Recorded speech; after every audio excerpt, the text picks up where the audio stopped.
Here we are, Matthew Russell Lee, InnerCityPress, here at the Southern District of New York Courthouse. Today, Monday, November 24th, 2025.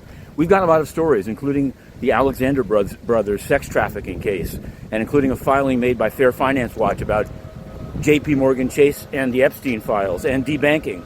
But we have to report on X and Grok. It's a sad story. It's been a week. A week ago, InnerCityPress lost control of its X account, its main X account, InnerCityPress. Since then, we've noticed that tweets about the Ghislaine Maxwell trial have been listed as unavailable. We raised it to X right away, and I've spent the weekend actually back and forth with Grok. Grok started responding to my tweets about it and saying, "Don't worry, we're escalating this to support. Don't worry." And I had already provided all the information they needed, both by email, through their form, and by direct message to Premium and Support. Grok kept saying, "We're escalating it, hang tight."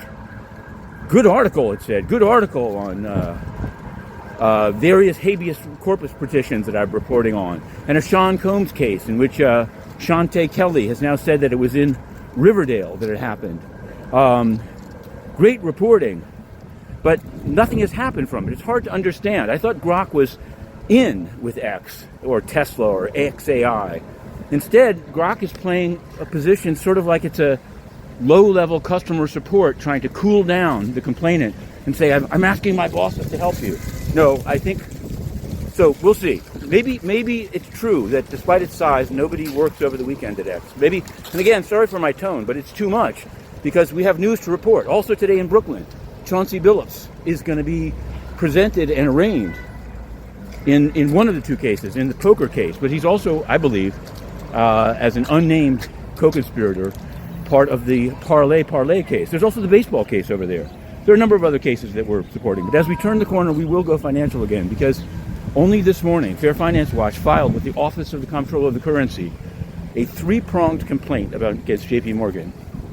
Now, JP Morgan has been named by various people on the Hill as having not filed suspicious activity reports that it should have regarding Mr. Jeffrey Epstein. So there's a subpoena out. But there's been a real decay in the mortgage lending of JP Chase. And most recently,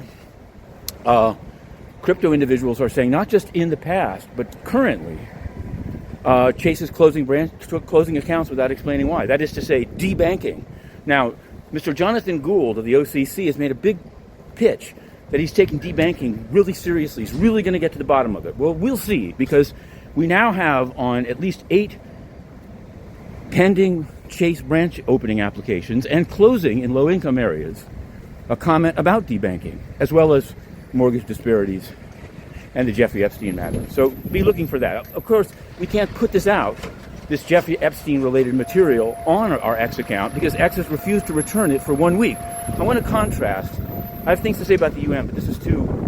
Maybe the UN will come into this. I want to contrast it. Now, Amazon did take down InnerCityPress's book about the Ghislaine Maxwell trial and all of its other books because of that. But it took 6 days and it was resolved. And it's been resolved. Well, there's a few pending issues, but the Ghislaine Maxwell ebook is still unavailable. But that took 6 days. Well, it's been 7 days with X, and it's a much simpler thing. It's simple. It's simple. Just return the account. We provided an email address that it can assign it to, etc. Very, very. Now, the difference is, Amazon never responded publicly. It was a series of emails, and finally they say, "Okay, you're back. We made a mistake." Pretty much. X does it publicly, which is good, except that it becomes ghoulish when nothing is done for a week. Now, of course, the UN has been longer than a week, and their ghoulishness is to publicly claim to be for press freedom while banning the press. But they never really respond directly. In fact, they don't respond at all. So the question is, what of these three approaches is X more like Amazon, which in a week or so solves the problem of banning of in this case Ghislaine Maxwell related material, or is it more like the UN, taking the stiff upper lip and just ignoring or being untouchable, unreachable? It's not a question of touching them. It's a question of just restoring. In any event, we're going in and we'll be doing 2 stories on habeases and then the Alexander brothers at 10:30, but we can't do it on InnerCityPress until it's returned to us. To be continued.